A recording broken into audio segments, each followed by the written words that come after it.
anytime that God tears something away from us that we love so deeply, it's not because he is vindictive or if he's allowing suffering to come in our life. It's not because he doesn't care or is incapable of stopping it. It is because God uses those seasons of suffering and trials. James 1 says, "Consider it pure joy, my brothers, when you face trials of various kinds, for the testing of your faith develops perseverance, and perseverance must finish its work so that you may become mature and complete, lacking in nothing."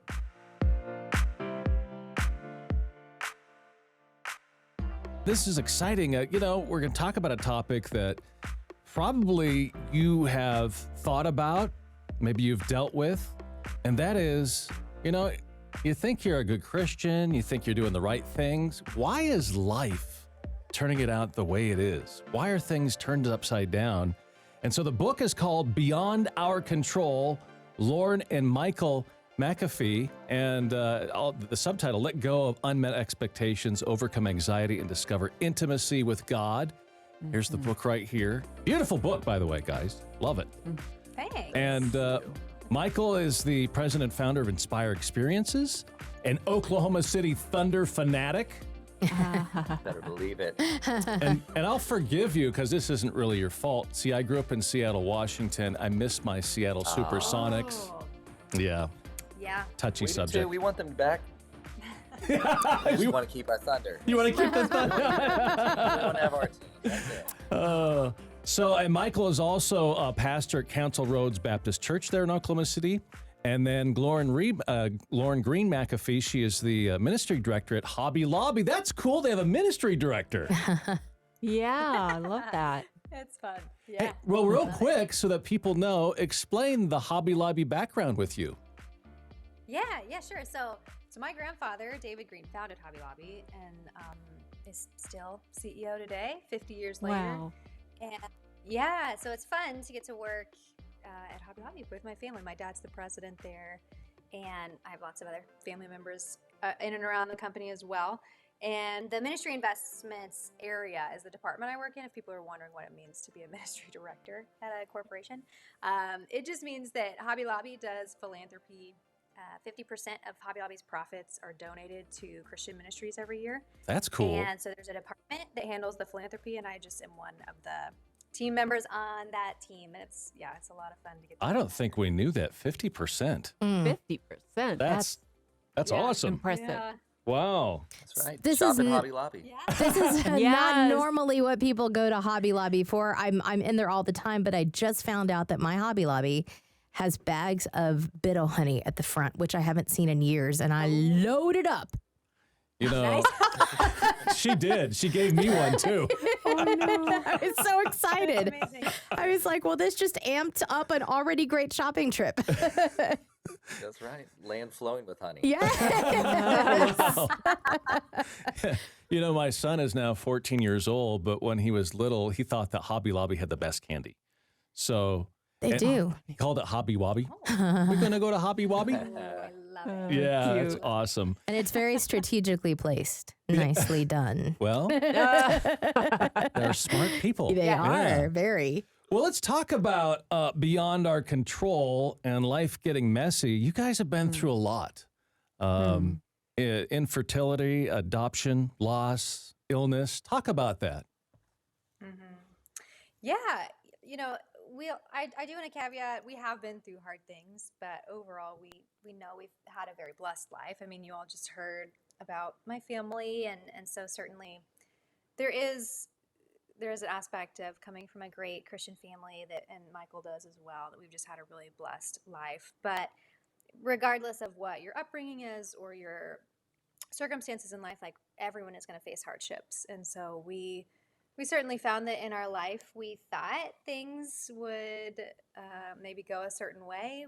If you just work hard and you love the Lord, then things kind of line up. And that isn't necessarily what we found as we kind of got into life and got married and started living our lives. And so our story, you mentioned some of it, kind of started when the hardships at least started whenever we were trying to grow our family and have children, and realized first we started with adoption. We actually started pursuing adoption before we knew we would face infertility, because I'm a third generation adoptive parent, Oh, that's and cool. always saw, yeah, I saw adoption as a part of my family for generations, and that was something I always wanted to do. So we began pursuing adoption, and adoption doors kept continuing to close. We started with an international adoption, and we were over 5 years into pursuing adoption, and still nothing had happened, and we were kind of back at square one. So in that time, we had also started pursuing having children biologically, and that wasn't working either. And so here we were pursuing children all the ways that we knew how to, and none of it was working out. So we did then 5 years into pursuing international adoption, started in a China adoption program. We had to switch programs for a number of reasons, and after pursuing China adoption for a couple years, we finally brought home our daughter Zion, and she was 1.5. So 7 years of like longing for and praying for children. We finally bring home our daughter, and we had her in our family for a month and a half before she was suddenly diagnosed with cancer. And so then we were walking our 1.5-year-old through a cancer diagnosis, an emergency surgery, hospitalizations, chemotherapy, all of these nightmares that you don't want to have to walk through, let alone have your baby experience. And so we, after so many years of praying and longing for this dream of ours to have this child, and then faced with a life-threatening disease, that was a very disorienting experience for us to walk through and to process with our faith. And Zion thankfully went into remission after her chemotherapy treatments, and she's doing great now. She's 5 years old and just full of energy and thriving now.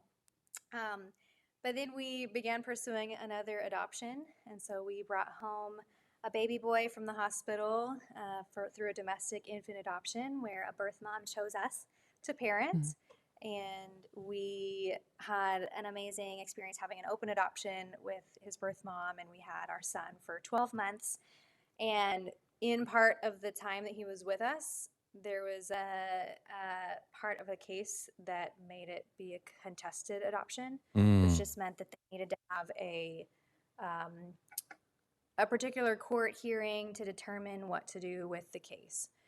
And through some unusual circumstances just along the way, we ended up, after having our son for 12 months, having to be told that we had to hand him over to someone else. And we had a matter of 2.5 hours to say goodbye to him, and we haven't seen him since. And how long did you guys have him? We had him for a year. A year, and then you had to celebrate his first birthday. We had his party, and then a couple weeks after that, we said goodbye forever. And that was 2 years ago now, and we still think about our son every day. And he was our son, and he was our daughter's brother, and we pray for him and miss him a lot. And so it was a very unique loss in that we had a son and we lost him. But it wasn't to death, and so it's a very unique loss that is a really just a painful thing to have to walk through, saying goodbye to I would him, say that's a strange grief, because he didn't pass away, but yet still alive, yet you can't be with him. I can't even think about what that's like. That's just, wow, how frustrating. Well, it is, and thank you for like recognizing that. And that's, I mean, we've experienced it on the other end too. We're coming up on in a couple of days the 1-year anniversary of Lauren's sister and brother and her husband, who had our nephew that was died at birth 1 year ago, and so we're spending time with them tonight, grieving with them again, and just like considering that loss. And we've talked about how there's similarities, but there's obvious differences in terms of the pain. The difference of their loss is being able to like name it. We can go to the graveside. We can mourn and cry, and like there's a kind of an understandable lamenting. For us, like having him, Ezra, our son, gone, there's this pain that exists, but it's hard to name. It's hard to like describe it because it's different and unique. But for a year, we were expecting that we would be his parents forever, that Zion was expecting that he'd be her brother forever. And so even just the little interactions day by day, we went and got donuts on one Saturday recently, and we got more donuts probably than we should have. And that was evident because whenever we were leaving the donut shop, the lady checking us out, it was me and Zion, our 5-year-old, said, well, I hope that you have, a brother or sister that you're sharing some of these donuts with. Mm. And she paused and said, I have a brother and a sister, but our brother doesn't live with us anymore. And that's her like little 5-year-old way 2 years later of still processing what happened, still missing and still identifying with, man, this is my, this is my brother forever in a sense in her heart. And so both on that side and on the infertility side, honestly, it's kind of similar. It's hard to express the longing that you have for something that doesn't yet exist. It's kind of it's easier to name, to point at. The loss isn't easier when you have, like my brother and sister in law miscarried, and so naming that pain is easier. The pain of never having a child in your womb is harder to put a name on, a face on, kind of to point to something. But it is a grief that couples like us all over the place go through. And typically we found that there was a lot of people who talked about it on the other side of infertility, where the Lord had provided a child to give hope. And we love those stories. But there's a lot of couples like us that are in the midst of it, still hoping and praying and knowing that the Lord opens and closes the womb, and it would give people children. So it's beyond our control, right? It's something that we can't control. We can only do so much, but ultimately it is in God's hands. Wow, it's interesting how grief has, or that type of pain, it does help if you can find someone else that has been through what you've been through. I thought losing your son like that is so unique. For myself, my wife and I have a daughter diagnosed with multiple special needs. And it's a different kind of grief because I'm grieving the daughter I thought I was going to have, and it doesn't end because I still have her the way she is now. I still love her. She's a joy. But I can find other parents that have been there, and that is such an interesting, it's almost like an abduction, but it's not. Yeah. At least the child's probably safe, but Right.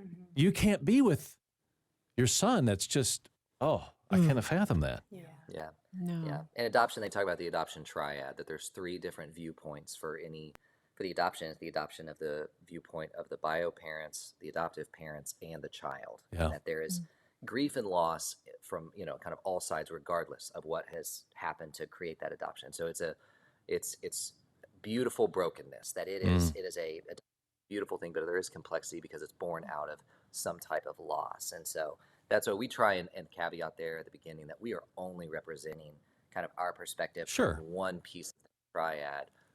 But hopefully it helps to validate other adoptive parents, or just in general, anyone that is going through kind of a sense of beyond, something that has been beyond their control in life. And there is a sense of grieving, even if there's, another perspective, that it doesn't change the fact that, we can be so quick as Christians, at least I know I can, even as a pastor, to want to rush to the happy ending, to want to rush to Revelation 22 when God wipes away every tear, and kind of give that hope.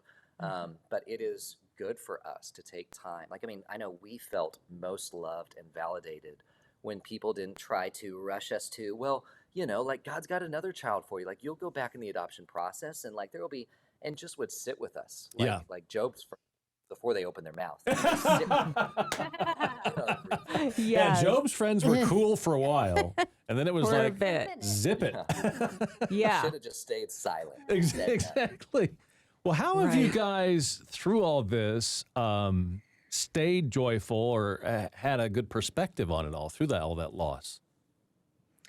Yeah, well, that's hard. It's not easy, and I think it's a process. So, certainly in like the immediate aftermath of the loss, it was so intense. I had never had to walk through grief like that, and it was intense. That's the best word I know how to use.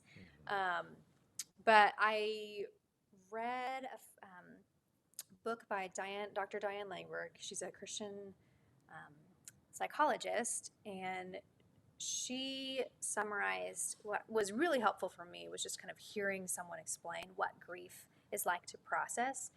And she describes it with 3 T's, 3 words that start with T, which is very helpful for remembering. But it takes talking, tears, and time to move kind of out of grief and towards healing. And not that you move out of grief, but you process it, and then you experience grief differently in different seasons. And so for us, I think getting back to joy was needing to process through our grief in a healthy way. And so that did mean that we took the time to talk with others and share how we were experiencing it, how we were feeling, remembering Ezra and talking about him. And still, like on his birthday last month, it was talking about him, wondering what he's like now, at the age that he was turning, and what it would be like if he was still in our lives. And taking the time to talk about it as a way of validating how we are feeling, to express that to a safe place, right? And having community that is good at listening, sitting and listening and reflecting on that with us. And then also tears. I mean, the tears have to happen, because if we keep that inside of us, the emotion doesn't go away. And so as we express our emotions and actually take the time to feel our emotions, that's a healthy way of recognizing what we are feeling. And God created us as emotional people. He created us with emotions. So emotions are not bad, but they're not to control us, but they are to inform us. And so our sadness and our tears inform us of the love that we did have for our son, and to recognize that love and how important he was for us is helpful for us to move towards healing. And then, of course, time. I mean, time, they say, time heals all wounds. And I would say yes and no. Like, it heals things for sure, but it doesn't make them go away. So if by healing we mean like it disappears, no. But healing, even if you get a cut and it heals, it turns into a scar, there's still the mark that is always there that reminds you of what you had. And so as we heal from our grief, like, our memory of Ezra will always be there. He will always be a part of my life. And whenever people ask me how many kids I have, in my mind, I think 3, because I have cared for 3 children, even though I only have 2 in my home currently. And so while Ezra will always be a part of my life, time has certainly allowed us, I think, to live life in light of the loss in a way that is easier to bear, than more easily now than it was in the initial days. But the reality of him in our lives will always be a part of us. Yeah, and I think that it's a great question of, like, how do you have joy? In 2 Corinthians, Paul talks about how we are a people that are sorrowful yet always rejoicing. And if one of I think the best parts of this book, and I can say that because we did not write it, is in the foreword. And Dr. John Townsend says this. I think it kind of gets at this idea, is that research states that one of the hallmarks of emotional health is a person's ability to simultaneously hold differing, even contradictory experiences. People who cannot tolerate negative circumstances, for example, feel that all of the joy in their life is drained by the negative. However, healthy people can hold the tension and live well with it.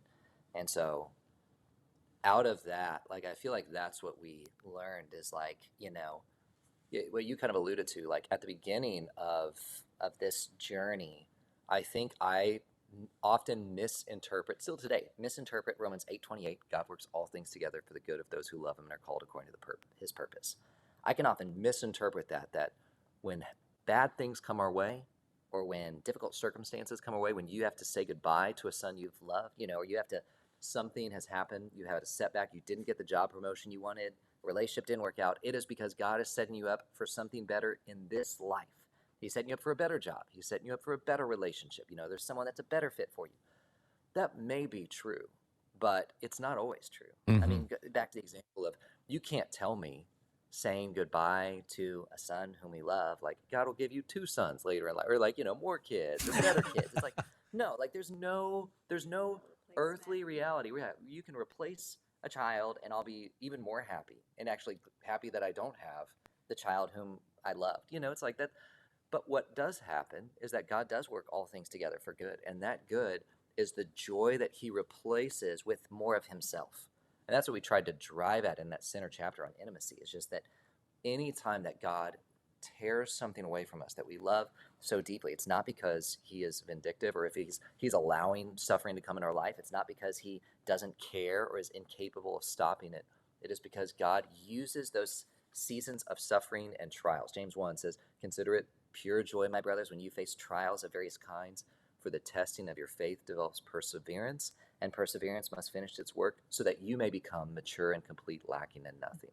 That God's purpose for us in that pain and those trials and that grief is to give us a more well-rounded faith and ultimately more of himself. And so it's so easy for me, at least, to be laser focused on the immediate, on the temporal, and how God is going to create a life that I envision for myself that's going to lead to my temporary happiness for myself today.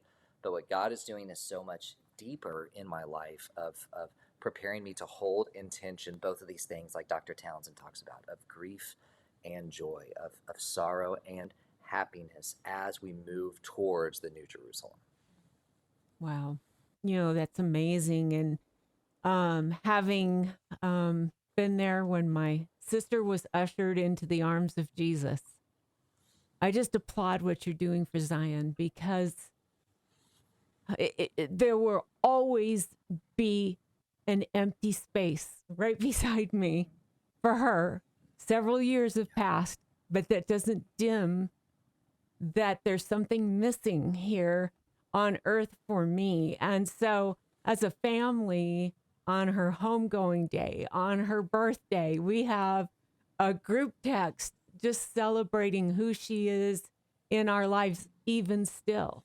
And it will be that way as long as we're still here on earth.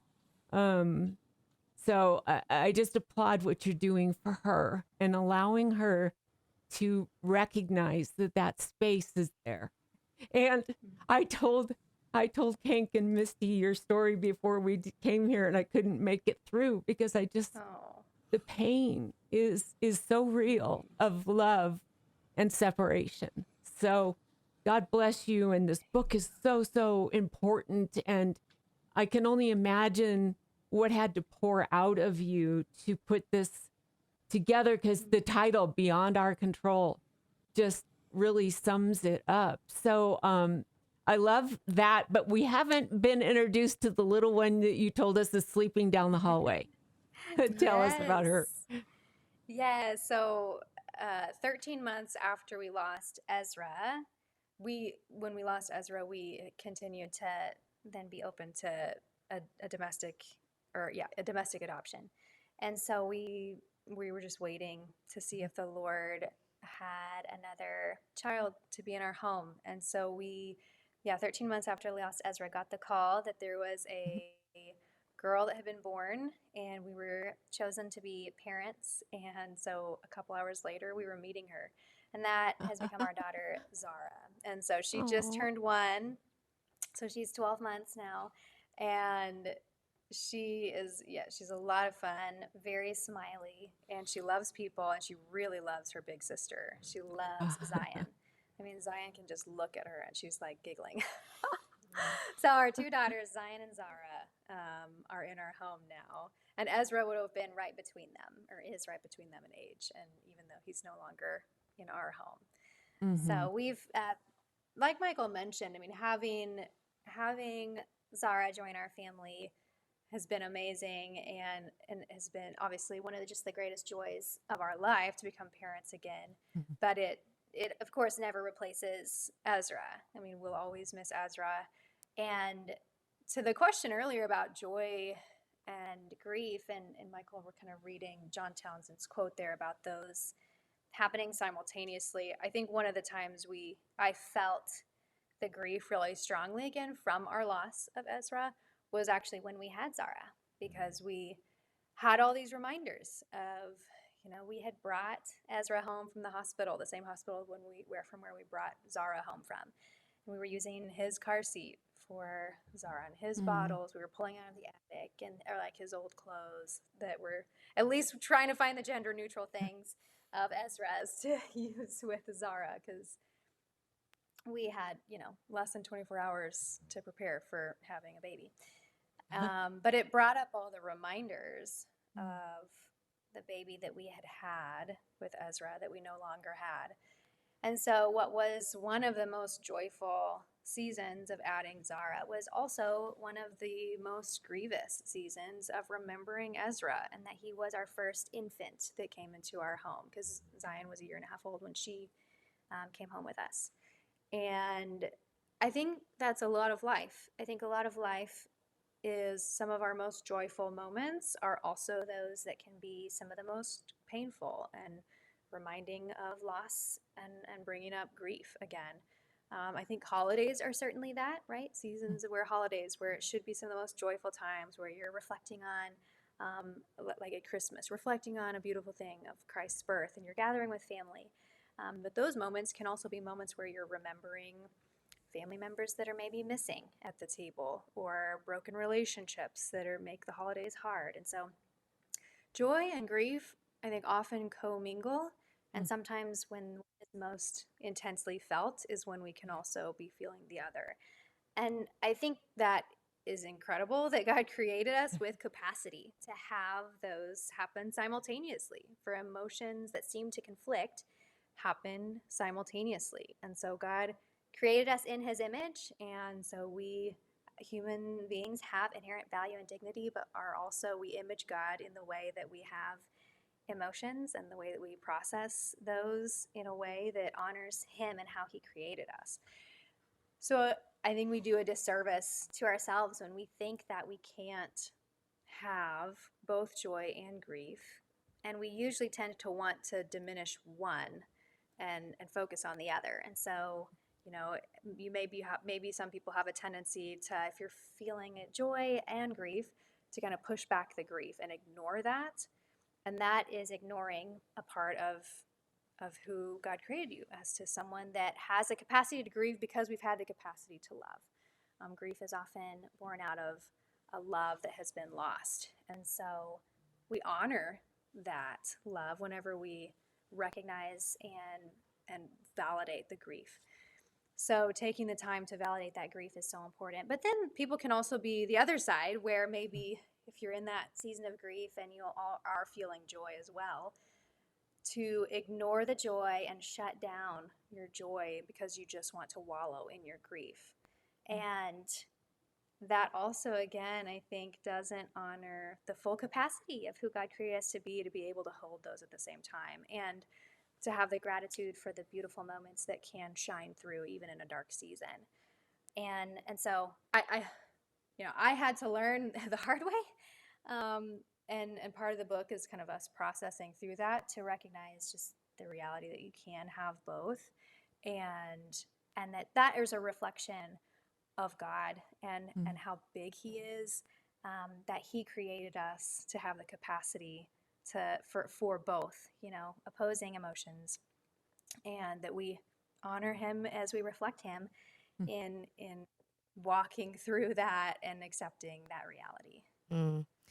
You have, Lauren, been very open about your struggles with anxiety, which, first of all, my goodness, how could somebody not? I think, going through any one of these, but all these together, I would think would produce some anxiety. And I'm always, first of all, thank you for talking about it. I'm always so grateful when somebody is willing to discuss it.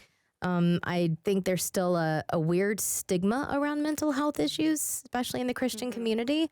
Although, if anything good, maybe good's not the right word, productive, came out of 2020, I think more people understand anxiety. I think so many people left 2020 like, I've never had this before.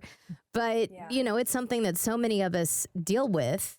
How have you walked that road, like dealing with anxiety? Yeah, so that's so good. So our friend Dr. John Townsend said one time that the emotion most closely associated with control, or the lack of control, is anxiety. And that really rang true for me whenever I heard him say that, because I could see the seasons in my life that felt most out of control, like having a daughter face cancer or losing a child that was like completely outside of our control, were certainly the most anxious seasons. And so I think as people realize that, it might be helpful as you're feeling anxious to try and kind of think through, okay, what is it that's happening in my life that's causing the anxiety? And oftentimes it might be a circumstance that's beyond your control. And so for me, I don't necessarily, I wouldn't say I necessarily am good at recognizing that I'm feeling anxious.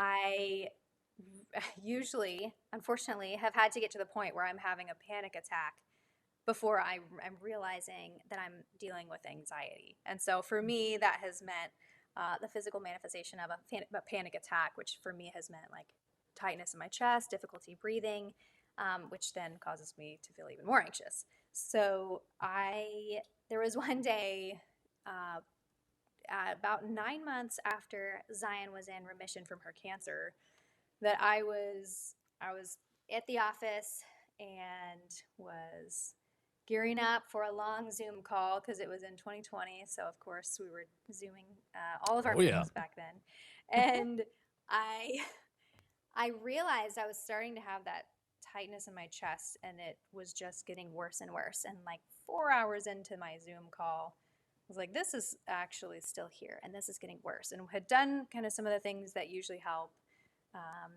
and nothing was working. So finished my work call and then went to the emergency room because it was there's also a pain in my chest now, which is always a scary thing. So checked out, everything was fine, and so the doctor said, like, I think you're just having a panic attack.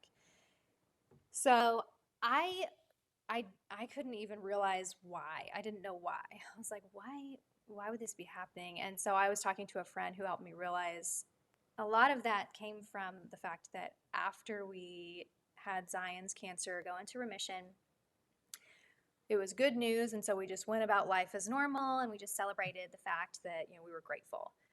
But I never took the time to sit with the fear and the anxiety and the devastation that I was walking in during that season of her cancer diagnosis, wondering every day for days on end if my daughter was going to survive or not. And that is an incredibly intense thing to walk through, day after day after day, of wondering if your child is going to survive. And so once we got into remission, it was like, oh, good, like, great, all right, let's get back into normal routines, let's get back to life. We were ready to just get back to life. That I never took the time to sit with, wow, that was a really difficult thing. This is how I was feeling in that season. This is how I can process that now. Because in the moment, it was just like, no, like, just, we're in survival, like, do what you got to do, like, get her to her appointments, give her the best care, meet with the doctors, take care of her port, all of these things. So 9 months after remission, all of that was coming back, and my body had kept the score. My body had not forgotten all of that anxiety that it felt in that season. It was reminding me, like, you've got to process that. You've got to deal with that. Because whenever we don't process our emotions, they don't just go away. Like, they stay. They sit there, and they'll come back whenever, whether that's 9 months or 10 years later, like, they're there. So that began a journey for me of recognizing how to practice the form of lament, which is expressing grief. And thankfully, the Bible has a lot of wisdom there on what that's like to lament. I mean, you have the book of Lamentations, which is God's people lamenting the loss of their home. You have the book of Job, of course, that we have already talked about, where there is Job lamenting his losses while also still honoring God. And many Psalms. You read through the Psalms, and so many Psalms are a writer lamenting the pain that they're feeling. So we have a model for that in the scripture, and it's expressing the grief that we feel. And I was not good at that. And it took that trip to the emergency room for me to recognize, okay, I've got to make space for lament, and I've got to make space for expressing this grief. And that can be a part of the healing process that lessens the anxiety. It's saying, hey, I didn't have control of this, and that was hard. And remembering that God is in control, remembering who has control, and that God is sovereign, and God is good. His character is good.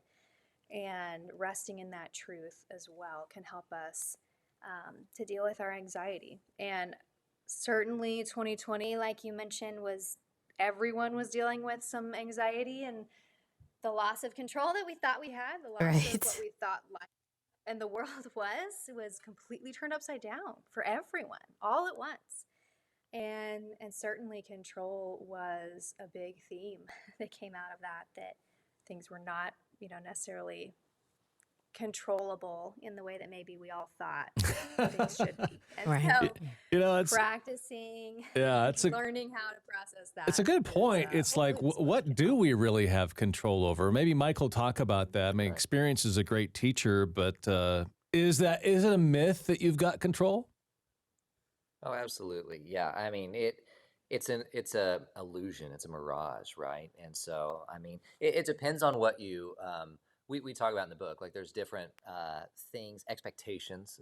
One of the chapters, and we talk about how there are things that we should expect that, like, you do have what we might consider control over in terms of how you respond. Like, we have, with our 5-year-old right now, we're saying, hey, you have control of how you act. And so, you might be hungry, you might be tired, but you are in control. Like, you get to make that choice of how you respond when, you're hungry and you're asking for something to eat or whatever. And so, um, but as far as like actual life circumstances that we face as adults, that's the beauty, I think, of what the Lord continues to teach us. This isn't like us writing this book is like, well, we learned this lesson, we figured it out, now we're writing this professional.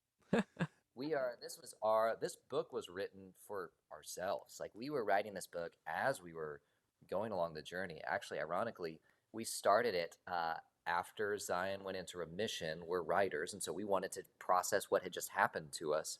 And so we started writing it down for ourselves and thinking maybe the Lord would use this for others.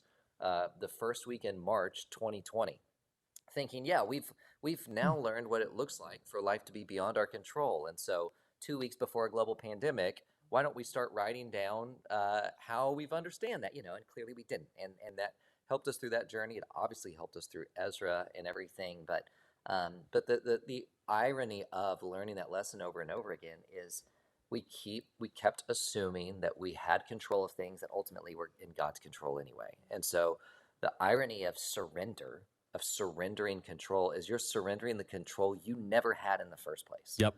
You're letting go of something that you never really had hold of, that it was always God's. And when you surrender and place it sort of, back in his hands and quit sort of fighting him for control of it, essentially doing what Adam and Eve tried to do in the garden, rather than accepting the life that God had given to them, saying, no, I want to become like God, knowing good and evil. Like, I desire this thing that God said is not in my best interest. That's saying, okay, Lord, I trust you that what you're going to put in my life is in my best eternal interest, even if that life includes suffering, because it will. And that was the thing that I'm constantly having to rewire, is not just that I don't have control, but that whenever things don't go my way, that's not life going awry. That's life going as it typically does. Like, I so often expect life to go the way that I want it to have a lot of hard work and optimism and good attitude, and things are going to go my way. No, no, no. Like, life is broken because of the fall and sin. Life is constantly working against us and against, the way that God would, had in the garden. And that's part of the brokenness of this world. And so shifting the expectations, not to be like sadistic and just like expect everything to go horrible, but to not be surprised of, oh, well, of course, this would be suffering that comes my way. So now how do I process this, grieve this, deal with this? And how do I ultimately surrender the control I don't have to say, Lord, I don't know what you're doing right here. Like, this vivid memory of when we were in the hospital with Zion, and like Lauren mentioned, like, she's 18 months old, she's 20 months old, I guess, at that point. I mean, she's only been around English speakers for, a few weeks at this point, basically. Like, there's no way to communicate with her of what's happening. And she doesn't know if she trusts us yet. We are new in her life, and we don't have other kids. We don't know what it looks like to be parents. And we're trying to walk this road in the hospital after these, nearly 7 years of waiting for Zion, waiting for a child, walking her to the operating table where they're going to cut open and remove a large mass off of her liver. and thinking like, I have no clue, Lord, why you would let us be in this place. I mean, honestly, like my heart was at that point like, Lord, we've done our time.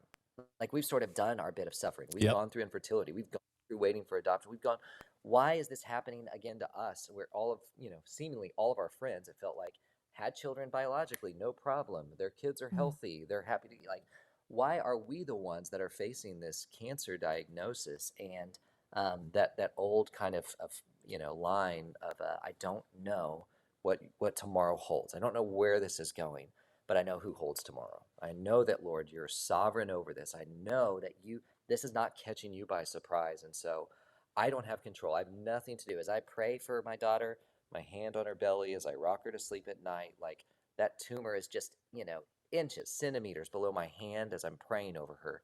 And I'm completely powerless to do anything about it. But God, I know you can. I know these doctors can. So I just trust you with whatever the outcome is. Not because I feel great about it, but because it's all I can do. It's the powerlessness that I feel of surrendering control to the one who has ultimate control and has proven himself to be good even when life is not. Wow. There's just so much to take in because we've talked about the temporal and the eternal and the delicate balance between the two, right? So, dive a little deeper, if you would, into the question of what if God wants us to experience suffering so that we can know true joy. Yeah. Yeah, you touched on it there a bit in the language you're using with eternal versus temporal. And I think for me, whenever I have been in kind of those pain points of my life, it's really easy to just focus on like that moment and the pain that I'm feeling.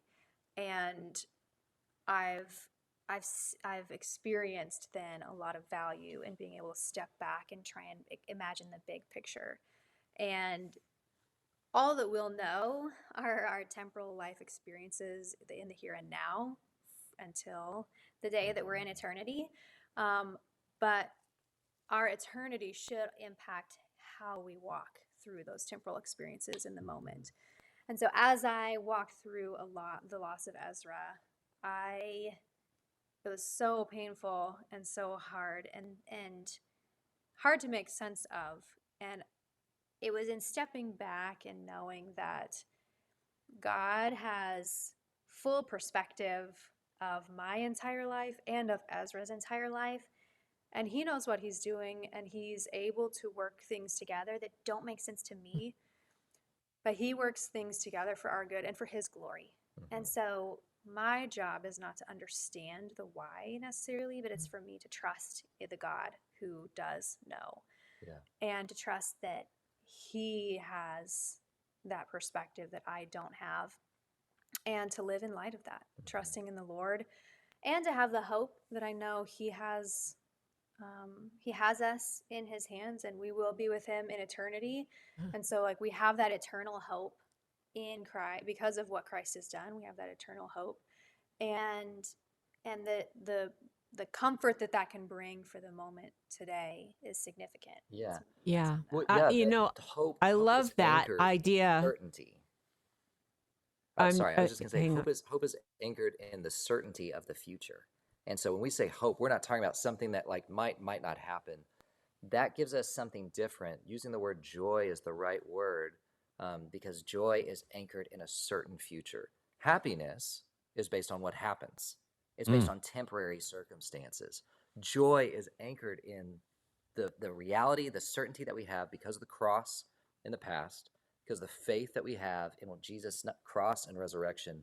We have certainty about our future where we can't see the full picture. In the same way my daughter can't see the full picture when she's on the operating table and they're sticking needles and things into her, that they're doing all this type of surgery that seems like it's harming her, but it's actually saving her life.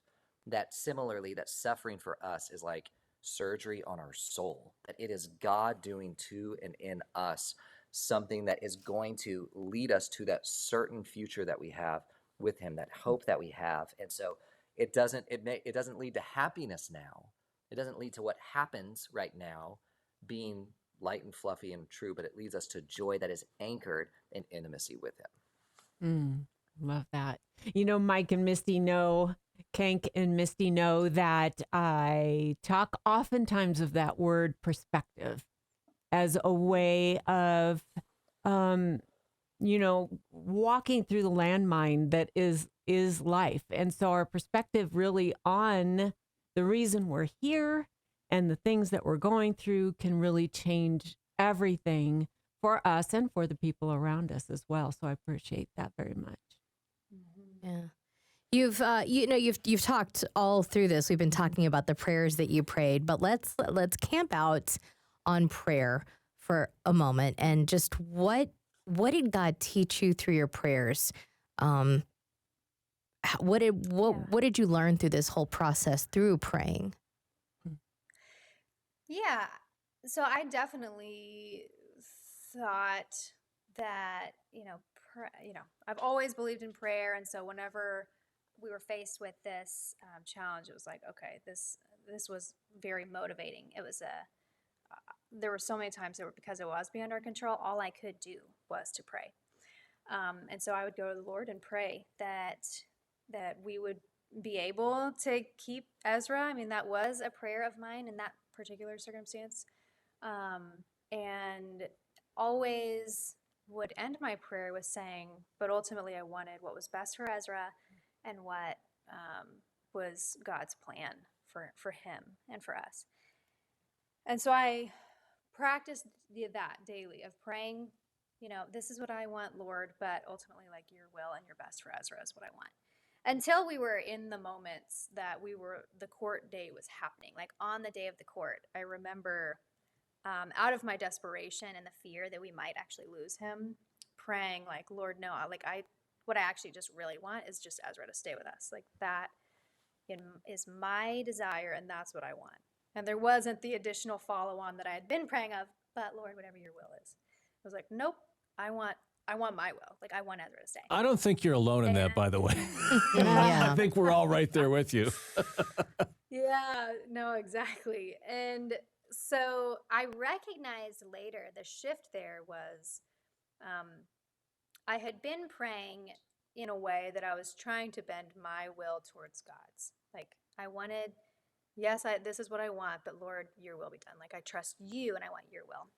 Whereas in that moment of desperation, when my prayer shifted, I was wanting my will and I wanted God's will to shift towards me.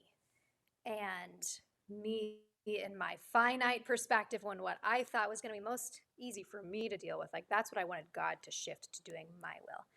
And the recognition there of how flawed that would be if I were wanting for me to have that kind of power. And really the gift that it is that God is the one that is in control, and that resting in trusting in him and his sovereignty brings more peace than if we really even did have control. And so the prayer journey there was just like, yeah, it is not about me getting my desires. It's about my heart softening to what the Lord has for me and what he is doing. And when we shift towards wanting God to just answer our will and God to answer our desires, those are prayers that to me were unhelpful for me, because that's not what prayer is about. It is about connecting with the Lord and bringing our hearts towards wanting the desires of God if we knew all that God knows. That's good. I think we're learning a lot this morning. Mm-hmm. I think the misconception of control is one thing. And by the way, we still try to get it. We go through life trying to regain control all the time. All day, every day. I know it is. It's true. It's just I think you're right. The quicker that you can realize you don't have it, I think that's where peace begins. Yes. Because the way to look at anxiety is, if you have to control everything, doesn't that just make you anxious right there? Yeah. Well, yeah, because you can't. You can't. and it's Right. this realization that what really is in control. I think that, Michael, your example of your 5-year-old, I can hopefully control my own behavior. What else beyond that can we control? Yeah. I don't know. I really don't know. I'm actually glad we don't have to. That would be a lot of pressure. Yes, it to have would. to control it all. Yeah. Well, we just want to thank you so much for spending time with us. Lauren and Michael McAfee, Beyond Our Control, letting go of unmet expectations, overcoming anxiety, and discover intimacy with God. This is really good. Really appreciate your time and sharing your story and being vulnerable. You guys have been through a lot. And, Well, thank you. You It's know- been an honor to be with you guys. well, We're grateful I'll just for your say this. comments. People that have been through tough stuff are on a deeper level, I think, than a lot of people that kind of live surfacey through life and haven't really had to deal with things. At least myself, going through some very difficult things. You can talk to people that have been through tough stuff. Sometimes when it's someone you're talking to that's been just surfacey issues, I don't know that I can open up. You know, would they get it? Not sure, but you guys do. So appreciate your time. Really, thank you very much. And well, you're welcome.